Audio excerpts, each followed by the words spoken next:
Kepala Divisi Humas Polri, Irjen Dedi Prasetyo, mengungkapkan sebanyak 12 orang ex-pegawai Komisi Pemberantasan Korupsi, KPK, menolak tawaran menjadi aparatur sipil negara ASN, di Polri, Selasa tanggal 7 Desember tahun 2021.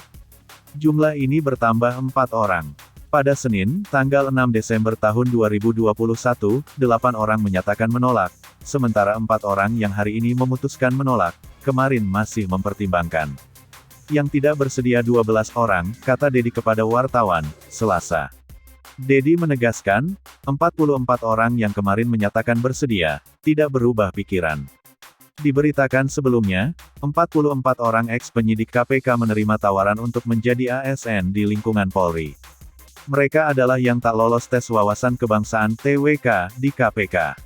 Adapun hal tersebut terungkap usai para ex-penyidik KPK ini menjalani sosialisasi Peraturan Kepolisian Negara Republik Indonesia Perpol Nomor 15 Tahun 2021, tentang pengangkatan khusus, 57 mantan pegawai KPK dan penandatangan nota perjanjian di Mabes Polri, Jakarta, Senin siang.